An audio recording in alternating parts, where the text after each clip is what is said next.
Good evening, ladies and gentlemen. Thank you for attending the meeting of the Cabinet tonight on Wednesday, the 5th of July 2023. Before we start this evening, I'd like to outline some of the housekeeping rules, if I may. There are no planned fire alarms, so if it does sound, please leave via the emergency exit, as indicated. Can I request now that all mobile phones are either kept on silent or switched off? Thank you. As usual, we'll start with introductions of the councillors on Cabinet. I'm Councillor Paul Foster, Councillor for Bamber Bridge and the Leader of the Council. Good evening, I'm Aniela Belinsky-Gelder, the Cabinet Member for Property Assets and Big Projects and the Deputy Leader. Evening everybody, I'm Councillor Matthew Tomlinson. I'm the Council's Cabinet Member for Finance and Public Protection. Good evening, I'm Deborah Ashton. I'm a Councillor for Charnock Ward and Cabinet Member for Neighbourhood and Waste Services. Evening, Councillor Ian Watkinson, Councillor for Charnock, also Cabinet Member for Customer and Digital.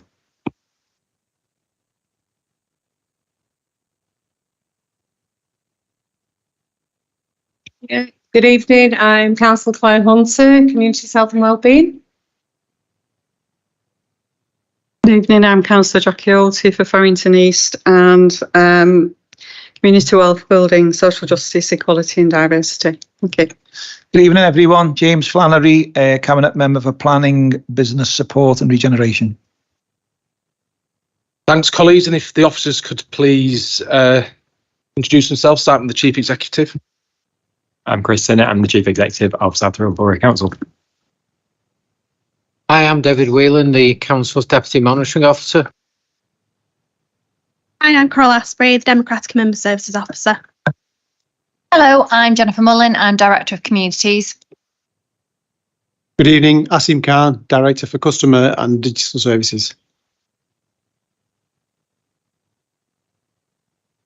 Good evening, I'm Vicky Willett, Director for Change and Delivery. Thanks, Vicky, and thanks, colleagues. Let's move swiftly on. So, all members of the Cabinet are actually attending in person again tonight in the Civic Centre with our officers. Other members of the Council are also present in the audience, and councillors may also dial in via Teams to observe and or participate in the meeting. Please all note that the meeting is being recorded and live streamed on YouTube. The web link for this can be found on the Council's website. Any members who are dialed in via Teams are asked to keep the microphones on mute and only unmute when they wish to speak. And please do raise your hand at the appropriate point if you do wish to speak. Now let's move on to the first item of the agenda, which is apologies, and there are no apologies for absence. Agenda item 2, declarations of interest. If a member has a pecuniary interest, they are requested to leave the meeting completely. The member can rejoin the meeting following the completion of the item in question. Does anyone have any interests to declare? No? Good. Moving on. Agenda item 3, a standing Cabinet forward plan. Members are advised that this item is accessible via the web link on the agenda, and hard copies of the plan are also available here at the meeting if anyone requests them. As I've mentioned before to colleagues, the forward plan does change weekly, and all the plan of business for the Cabinet and executive member decisions is planned out for the next 12 months plus. There's a lot of detail within there. Do any colleagues on Cabinet have any questions or queries to raise about our forward plan? No. Do any members not on Cabinet have any questions or queries about the forward plan? No. Right. We are asked to note that, so it is duly noted. Agenda item 4 is the minutes of the last meeting. I have the minutes of the last meeting in front of me of the meeting of the Cabinet on Wednesday, the 21st of June. Are there any points of accuracy on the minutes?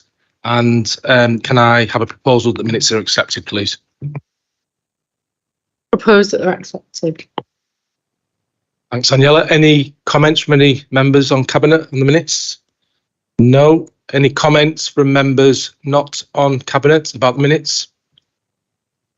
No. They've been proposed by Councillor Belinsky-Gelder, seconded by myself, that the minutes are accepted. All those in favour? Unanimous. Sign them.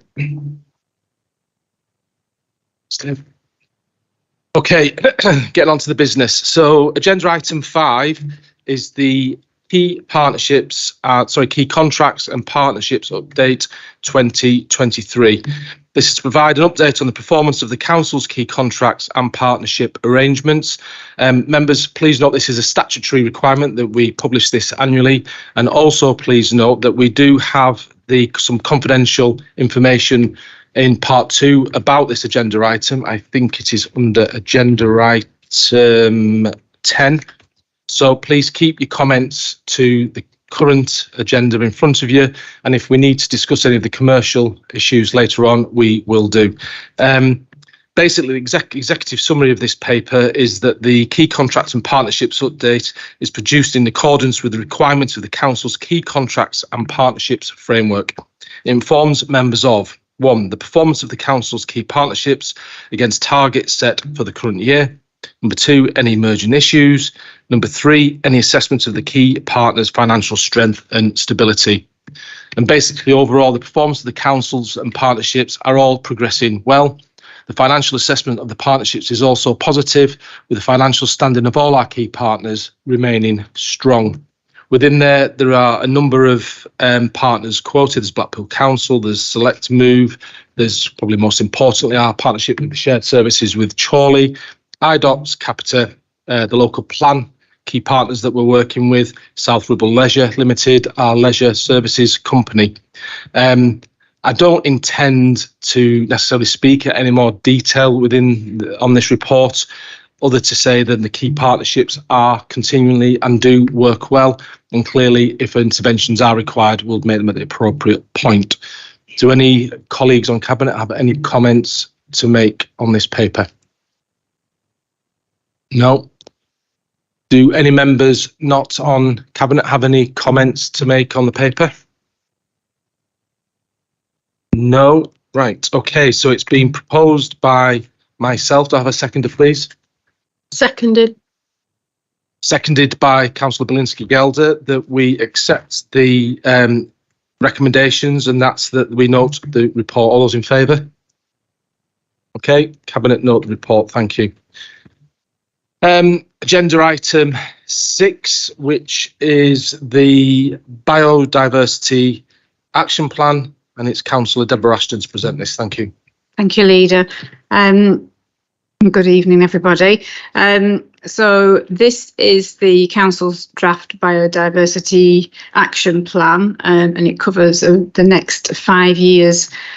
One of the reasons why it's before us today is some duties set on all public bodies by the Environment Act 2021 in relation to biodiversity. So all local authorities are required to develop a biodiversity report and to update on its actions. We're also required to ensure a 10% net biodiversity gain from all planning applications above a single dwelling. And the third element in terms of duties on local authorities is actually falling on the county council, but with others in support, which is to develop a local nature recovery strategy. And in Lancashire, that's at Lancashire County Council level with all the districts involved. And we are required to make sure that it dovetails with the local plan, which is still under consideration. So that's why it's here. It's before my time, but when the Environment Act and the requirements came in, South Ribble responded very promptly, and coming in as a new person, that's much to be commended, because those authorities who didn't respond quite so promptly are now frantically trying to play catch up. And so copies of our strategy are very much in demand from elsewhere. So the council adopted its biodiversity strategy 12 months ago in 2022. And alongside that, there was an interim action plan for the first 12 months.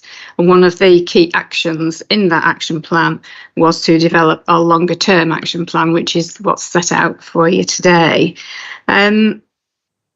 So I think it's such an enormous issue, the whole subject of biodiversity and all the other linkages that it has, that it's easy to feel overwhelmed. And I think it's easy for people to sort of throw their hands up in horror and say it's too big, there's nothing we can do about it. But I think the action plan for last year that we're reporting on today shows what can be done in a relatively short amount of time, and a lot of ground's been covered in 12 months. So the progress on the action plan is actually set out in the appendix of the main report on pages 26 and 27 of the agenda.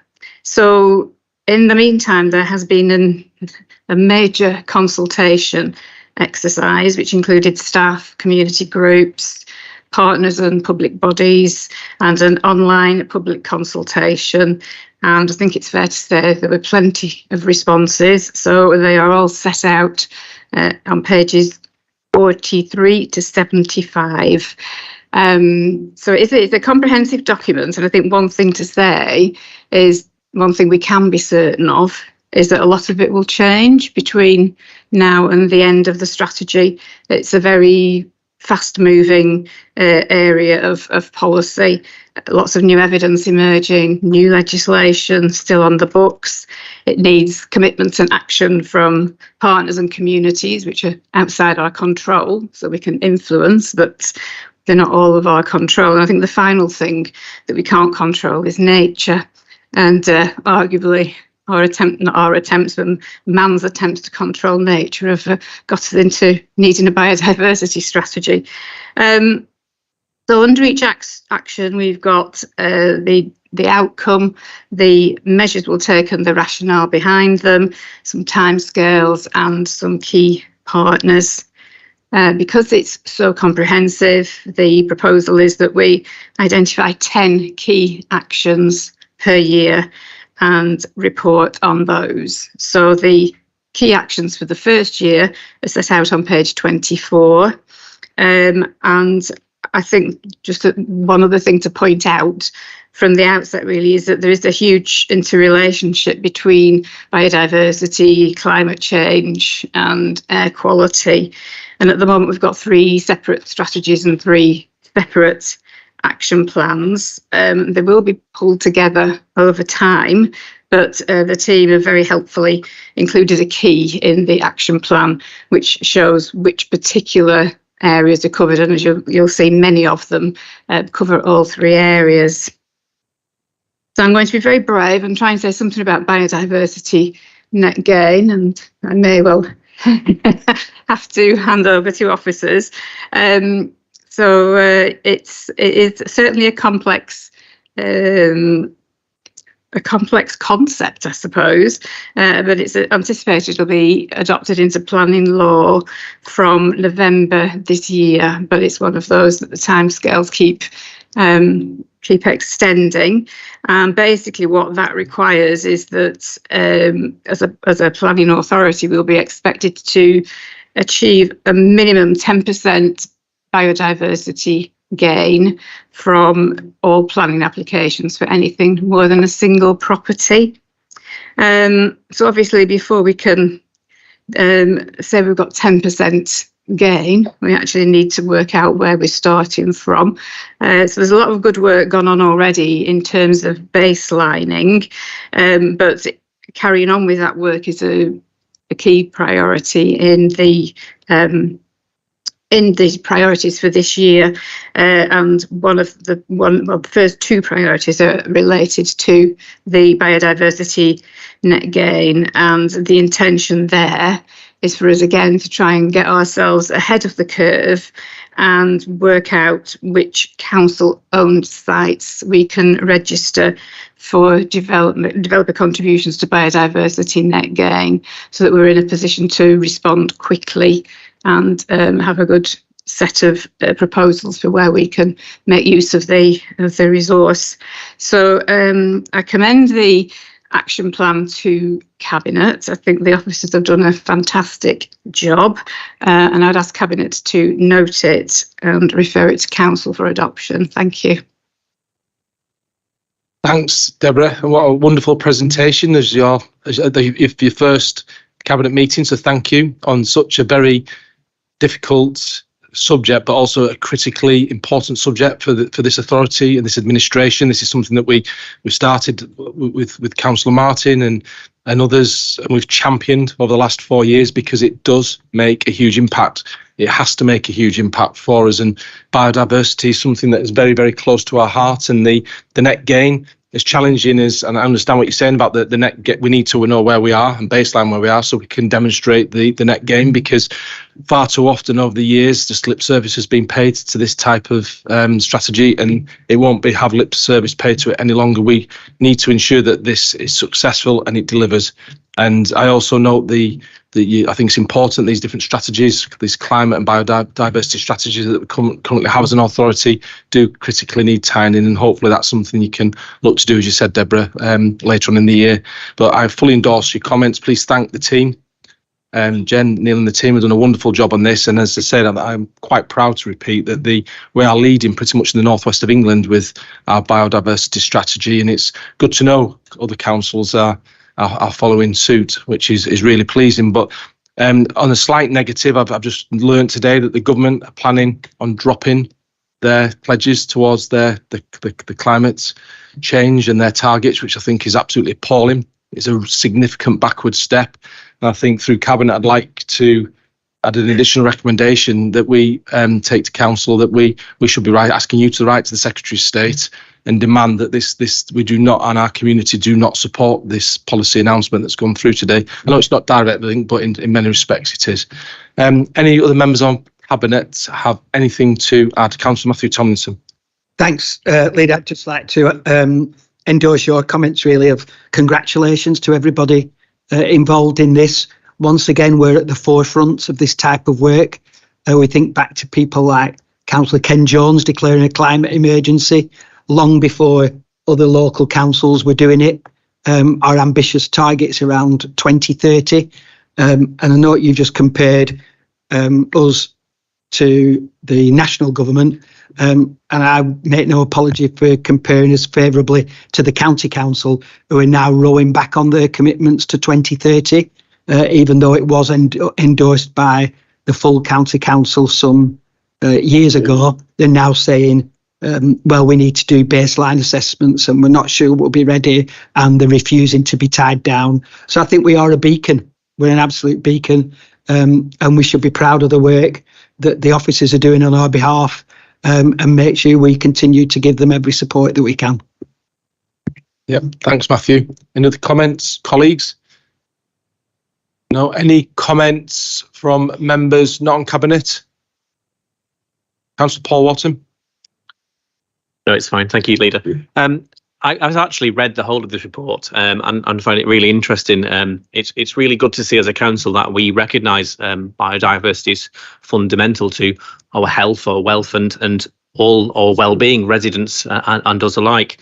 And it's nice to see that everything we can do as a council can make a difference. So I fully welcome simple actions when put together can make such a big difference. This action plan really does drive that forward. You mentioned the government, and last week the government statutory climate advisors published a report finding that the government was missing quite a lot of its climate targets, and it's lost its position as world leader on climate change. And I'm sure whilst we're not aspiring to be the world leader, we certainly, through reports like this, leading the way for councils across both Lancashire and the North West by showing that the administration's commitment to our community, not at a moment when we're just at a local emergency, but a national and international climate emergencies. So I think it's fantastic that we're bringing this forward to council. What's good to see is the political leadership we have at South Ribble and our record as local leader on our journey to becoming net zero. And whilst the government's own advisors are citing that the Prime Minister is showing nothing more than apathy towards our environment, we can say we're strongly leading the way and shouting out for our environment and South Ribble. So I wholeheartedly support this report and will be fully supporting it when it comes to council. Thank you, Paul. Councillor Martin, Keith Martin. Thank you, Chair. Well, firstly, I'd like to congratulate Councillor Ashton for a presentation. And my own thanks, the biodiversity plan was worked on wholly by Joe Beeman and their two interns. The names are Amara and Jordan. I do remember seeing them. So they did much of the work. This country's not in a sort of good state when it comes to biodiversity, as alluded by Councillor Wharton Harden, whatever order that is. We're at the bottom of the G7. We're 12th worst in the world. So we're third from bottom in Europe, and not just the EU, but all of Europe. So it's not really a good thing. Biodiversity is very important because it makes we are a result of biodiversity, and sometimes it can be wrong to sort of like say us and the planet, because we are one thing at the moment, and the planet will continue whatever happens to us. But in the UK, in the last few years, 23 species of bees have disappeared, 40 plus species of beetles have disappeared. All of those have an impact on other species, and we'll see them disappear over time. And we'll also see migration of biodiversity as well, whereas you're going to be able to grow grapes in Scotland soon if it carries on like this. This report is very important, and I'm very pleased that it's come forward, and I'd like to thank the CE team for the Climate Emergency Task Group for all the work that they've done, and of course Jennifer and Neil and everyone else. Of course, I'll endorse this wholeheartedly, and will continue to do so until I stop breathing. Thanks, Keith. And it is not Cabinet note the tremendous work that you continue to do and champion with the climate locally, and it is making a difference now. It is making a difference, and will not stop, will we? Any other comments, members? Councillor Colin Sharples. Thank you, Leader. Yes, also congratulate Deborah and the team. Excellent report. It's a key theme, and when I say theme, I'm thinking of the hubs. As a chair of a hub, I'm thinking about how we as a hub can we engage with our action plan and our residents to take this action plan forward. I think it needs to be on our list every single meeting. And it's something I think I'd like to discuss at the next hub chairs and vice chairs meeting as well. So it's really very important that it should be on every month. And what can we do?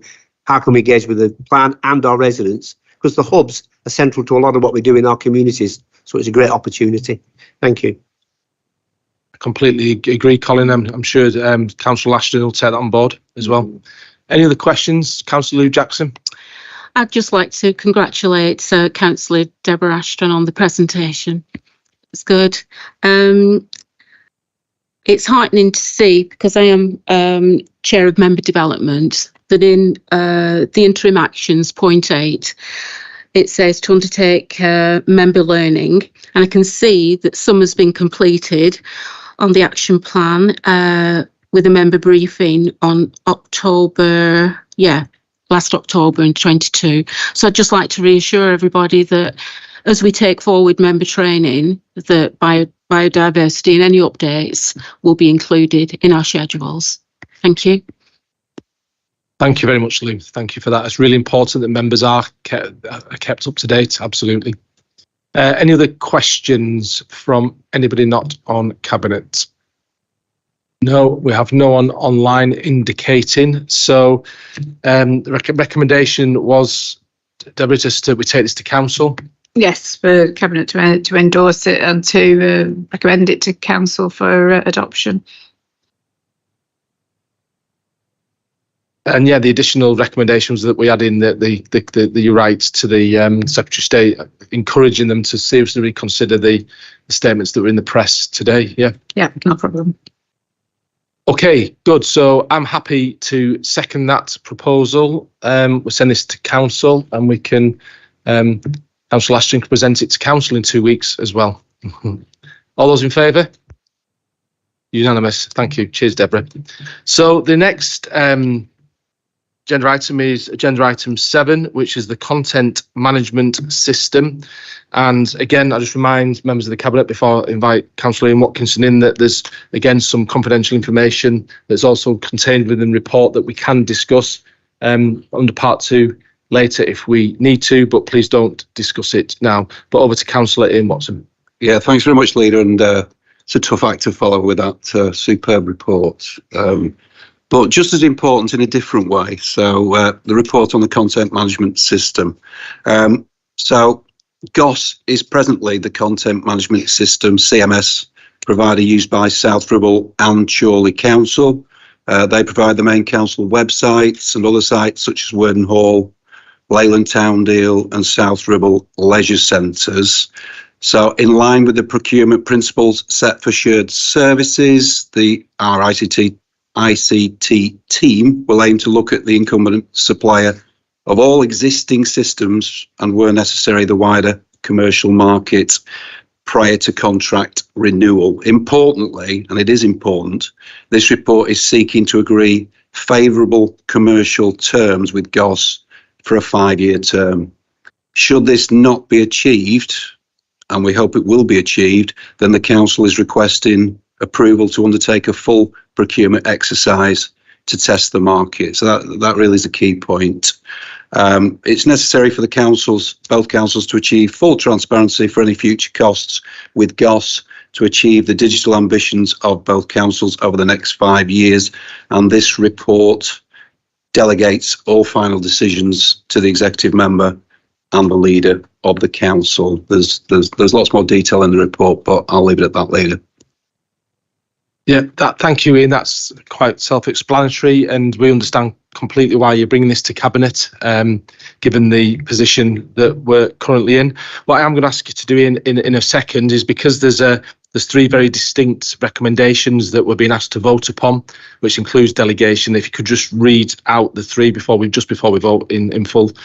Councillor Matthew Tomlinson will tell you that winds him up terribly when I ask him to do that on some of the financial papers. But I think it's important for transparency that we're absolutely clear what we're voting on. Any comments or questions for Councillor Watkinson? No.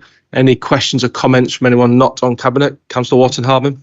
Thank you. It's just a question. Can I just ask for confirmation and commitment that whilst we will be going with a certain supplier, we will look at alternative suppliers' best sort of what they offer as a best interest for adaptability services online, and make sure that we are providing everything we possibly can to be as inclusive and available on our website for all residents.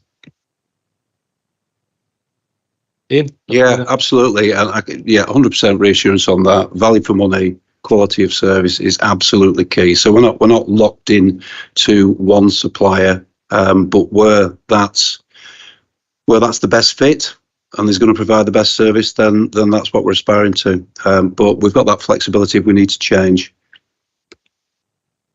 Thanks, Ian. Thanks, Paul. Any other members not in Cabinet have any questions for Ian on this paper? No? Right. Ian, if you could just read out, please, the 3 recommendations, and I'm happy to second them, and then we'll go to the vote. Okay. All right. Thanks, Leader. So Cabinet to agree a direct award to GOS through a compliant procurement framework only if favourable commercial terms can be agreed, including transparency on future costs for a period of up to 5 years from July 2024 for a joint GOS ICM platform with Chorley Council. That's the first point. Point B, in the absence of the above, i.e. not obtaining favourable commercial terms directly with GOS, the Council will undertake a full market procurement exercise, which will include open source software currently being explored, and C, to approve the delegation of the outcome and final sign-off for either recommendation A or B to the Leader of the Council and Cabinet member, customer and digital. Thanks, Ian. That's really clear. I'm happy to second that. Can all indicate, please? Yep, that's unanimous. Thank you. Okay, agenda Item 8 is the scrutiny review of building better homes and neighbourhoods, enhancing housing standards in South Ribble's response to the recommendations. Councillor James Flannery to present. Thank you, Leader. Good evening, everyone. I'll just go through a few of the key elements, which is the purpose of the report. This is to present the Cabinet with the final report from the Scrutiny Committee's review of building better homes and neighbourhoods, enhancing housing standards in South Ribble. Just before I go to the recommendation, I just want to remind us of the key objectives. So let me just read these out, please. So the key objectives were, which is very comprehensive, and I think it's an indication of, you know, how good the council is really in terms of us trying to understand what we're doing and how to improve. So the first one was to understand the true scale of housing developments and the impact this has had on the borough and the communities. Number 2 is to highlight the issues around the impact of the housing developments in South Ribble. Number 3, to explore the existing initiatives to mitigate the impact of housing developments on communities. Number 4, to explore the increased demand and infrastructure as a result of the development and to consider how this might be mitigated. Number 5, to consider the impact the housing development is having on our commitment to tackling climate change and targets of net zero. 6, to engage with the developers and relevant stakeholders on how the impact of housing development could be managed more effectively. And the last one, to produce a series of recommendations to council to reduce the impact and more effectively manage the housing development in the borough. So there are the objectives. It's a really good report. We've been through this a couple of times now, as you can recall. And this report originally has been to council, so it's not going back to council. It's just to us today to note the recommendations. And as you know, we work through them and we change slightly to it and we send some information around. So I would just like to thank Councillor Green, Walton, Art, Lou, Jackson and Kath Unsworth for doing a great job, plus the officers who pulled all the information together to produce the report. Therefore, the recommendation, Leader, is for the Cabinet to consider and respond to the recommendations of the scrutiny review of the Building Better Homes and Neighbourhoods. But one final point, the reasons for those recommendations are, as part of the governance arrangements of the Council and the scrutiny regulations, Cabinet are required to respond to the recommendations referred to by the Scrutiny Committee, and finally to ensure that the Council continues to place health and well-being of residents at the forefront of its work to support the Council's vision for good homes, green spaces and healthy places. And I think there's plenty of evidence of that in the report and the work which the Council's done over the last 5 years. Thank you, Leader. Thanks, Jay. Just to be clear, you have responded to the Scrutiny Committee? Yes, we have responded. We've made some minor changes. As we discussed last time, they've been circulated and approved. Thank you. Thanks very much, Jay. This was discussed at council as well, as you're saying, and thanks for responding so promptly and bringing it to Cabinet so promptly, Jay, because clearly it's an important issue, as you keep stating to us in private meetings, and a lot of the recommendations you'll be adopting and reviewing as part of the local plan process anyway, which you're on with, which is good. Any other comments from any members on Cabinet for Councillor Flannery? Any members? Councillor Walton-Hardman? Thank you, Leader. This report and the recommendations, the robust recommendations which have been wholly accepted on the whole by Cabinet, I think will add to the approach of the Council of actually delivering the social value that the administration has set out to create. I think it's great to see that the Council has recognised it's time to look beyond bricks and mortar and instead focus on how, as a council, we can encourage better health, well-being and establish a stronger sense of community by building resilient, empowered communities that can continue to add value to our borough for many, many years to come. The Charter Accreditation Scheme, which is one of the recommendations that have been accepted, will proudly, I think, demonstrate that the council's commitment to its communities and its expectations of developers when coming into South Ribble and building homes for our residents. Latest government figures show that there are nearly 4.2 million people currently in need of social housing in England, which is, I think we'd all agree, quite a worrying and a large figure. Whilst national housing policies over the last 13 years have widened inequality and made the housing crisis worse, I think we as a council have demonstrated by this review that we listen as a council and we act on our residents' concerns. I do wish Councillor Michael Green, who was the chair of the review, was here this evening, because I'd like to fully congratulate him on a well-rounded report. And I'm sure if he was here, he would equally thank the Cabinet for endorsing and accepting most of the recommendations, therefore allowing this administration to deliver a social strategy which supports equity for all. Thank you. Thanks, Councillor Wharton-Hardman, and I agree totally. Any other comments, Councillor Flannery? Yeah, thanks for your words, Paul. Appreciate that. Well, feel free to thank the ones who are here, who are Kath and Lou, at any time. Cheers. Thank you. Right. Any other questions? Councillor Keith Martin. Thank you, Chair. It's probably more of a comment, and obviously thanks go to the members who are here tonight to receive those thanks. When I did ask for this to be brought to scrutiny, and I sort of feel I wasn't done in by it or done over by it, but I think there could have been a bit more emphasis on the biodiversity and carbon issues around it. For instance, to build a new home takes about 80 tons of CO2, which is about the same as 24 flights to Hong Kong, if you fancy doing that. But to refurb a house is 8 tons, so there's a good thing there. So that sounds like it makes it cheaper. Given that it's 80 tons of CO2 to build a new house, that house needs to be able to recover that very quickly. And I think we need to make sure as well that the emphasis is on that the houses are sustainable in energy-wise. So we have grey water systems, things like that, which is something we could push forward. And the creation of the Community and External Scrutiny Committee will probably help with that, because I think we can probably elaborate on some of the developers and bring them in and ask them why, how, when, etc. And do you really want to be friends with us? So I think that's it. So the report on whole is good for what it is. It was commended by I can't remember the trainer's name, but we had scrutiny training. It was commended by her as a good report. So and as far as I'm concerned, I've been on scrutiny for a number of years, and if she says it's good, then it is good. Thank you. Thanks, Keith. As always, champion and the really important area which we're all committed to. But you know, it's really interesting what you just said about what the amount of carbon to build and to generate and to do what we need to do in terms of our infrastructure. But Part L of the building regulations is coming this year, June this year, which will hopefully help the sustainability agenda. But Councillor Aniela Bilty-Gelder and myself are both champions of social value in lots of ways. And whilst we know it's a cost issue, we're always trying to balance that with a value side. So there's always a cost versus value. So needless to say, you've always been a good advocate and a supporter, but you've got good advocates up front here, and we'll all champion the value side of the cost as well. But thank you. Cheers. Thanks, Jay. Any other comments? Councillor Hayden Williams. Thank you very much, Leader.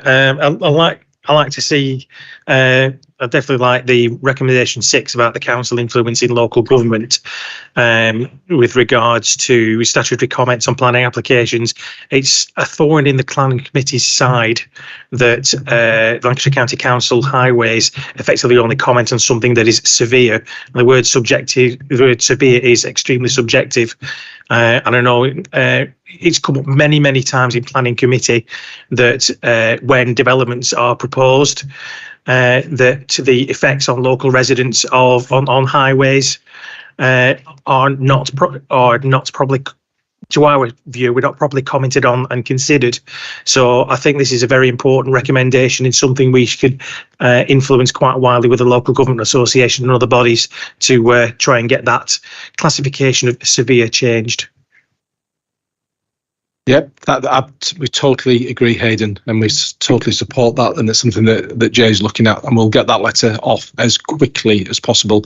I think we'd all agree as a cabinet that highways is significantly one of the major concerns that we have as an authority when it comes to planning applications. Any other members?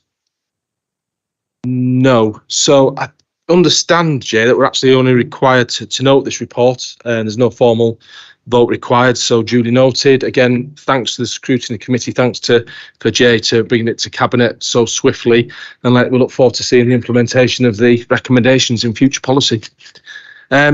Unfortunately now we've to exclude press and public because we have a confidential item, so I now need to unfortunately propose that we exclude the press and public. Can I have a seconder, please? Seconded. Thank you. Aniela, all those in favour? That's unanimous. Can we please, there's no press or public in the Civic Centre, but can we please shut down the YouTube link?